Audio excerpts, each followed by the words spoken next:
only buy a used German car if you're a mechanic or you're someone who's DIY, right? Do it yourself. Someone who wrenches or wants to learn how to wrench. And maybe there's a third category, right? Maybe if you're a YouTuber as well, because, one of my favorite formats on YouTube is seeing these YouTubers get these really old BMWs. They're not even that old, right? They're maybe 15 years old.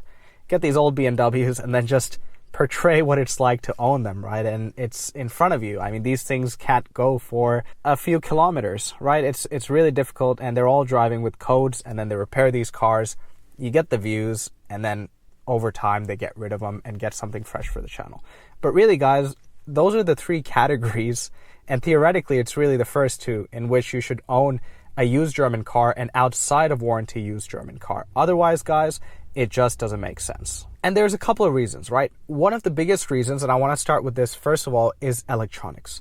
Guys, we all know that modern cars are filled with electronics. I'm in my GR Yaris here, and this car has more electronics than I'm comfortable with.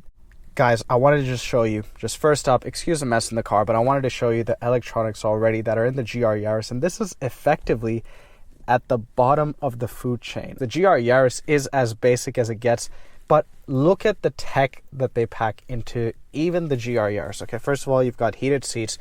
That's pretty good as far as tech goes.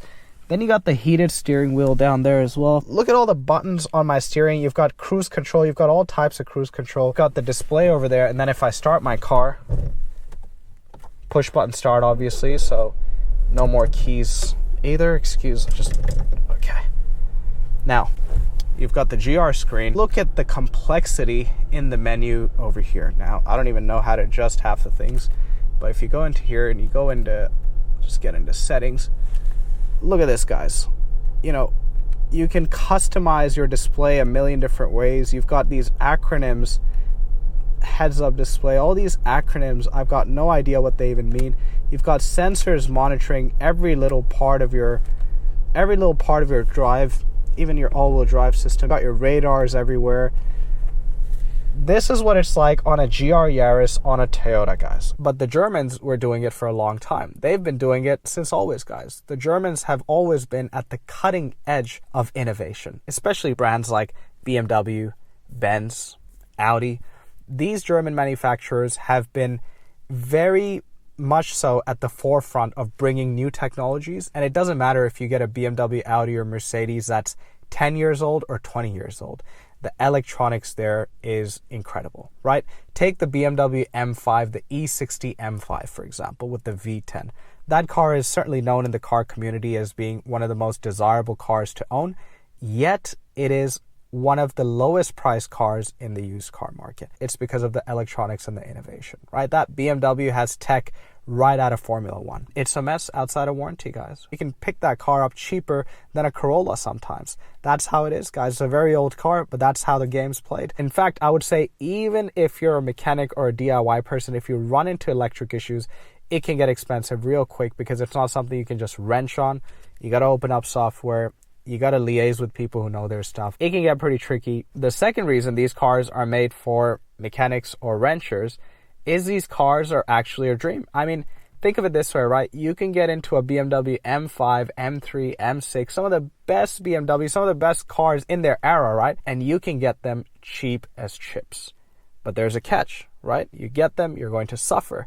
But if you're a mechanic or a wrencher or a DIYer, you can have your cake and eat it too. It's not going to be cheap, right? It's going to cost you. It always costs you. It's going to cost you in time, if not money, but it is going to cost you. If it doesn't cost you too much time and you can work with your hands quick, it's going to cause you stress, right? So it's always going to cost you, but if you have those skills and if you have those abilities, you're getting cars that are some of the most desirable cars, not only from the time of their generation, but the time of today. Now, another factor to consider in all of this is circumstances of life.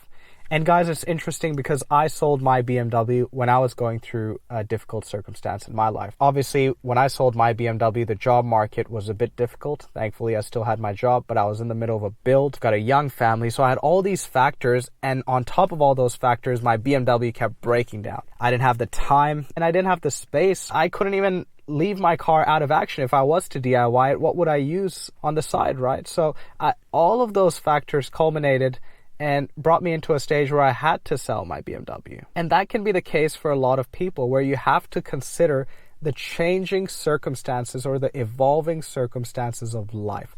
These old German cars, guys, it's like gambling. It's like playing the lottery, and everyone's trying to play the lottery out there. And sometimes you can win, right? Sometimes, very rarely, you can win with these old German cars, especially German high-performance cars. But most of the time, the house is going to win. And you have circumstances that are kind of difficult. You're going to want to get rid of that German car. If you're in a hurry, what you're going to find is that the market does not want what you're selling. Not many people out there in the market who are going to want to pick up an old BMW M5, M3, Audi RS4, S4, Audi A4 that's 15, 20 years old. That market doesn't exist. It exists for the Corollas, the Civics. It exists for the JDM performance cars. It doesn't really exist for the German performance cars, right?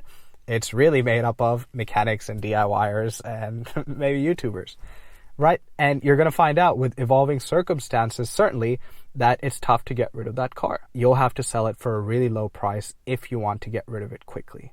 So that is something you really have to consider.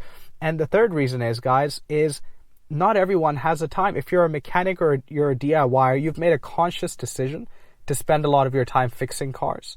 You know, you might be in university and you're DIYing, or in college, or you're a mechanic, it's part of your job. Maybe you finish out of the workshop an hour later. So those kind of folks have that time. If you're a YouTuber, you sort of spend that time and you're making content, you're getting money off that, all of that jazz.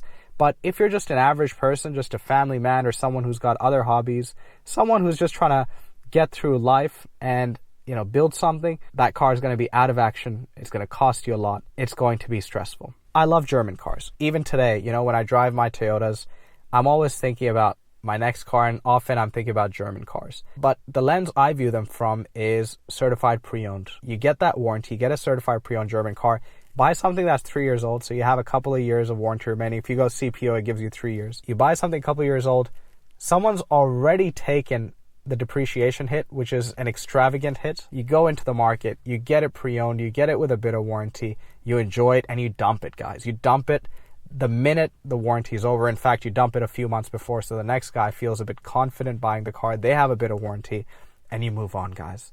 That's the way it is. And I'm telling you, the smart people who don't DIY, who don't wrench, that's the rule they follow. And it's a rule we should all follow as well. If you don't have those skills, the time, the inclination, get yourself something Japanese. Get yourself something even South Korean. If you really want German, make sure it's under warranty. They're lovely cars. In fact, I would say for me, they're the best driving cars out there. BMWs, Audis, Mercedes, Volkswagens. I love VWs as well. But they have to be a warranty proposition. I hope that helps, guys. Catch you next time.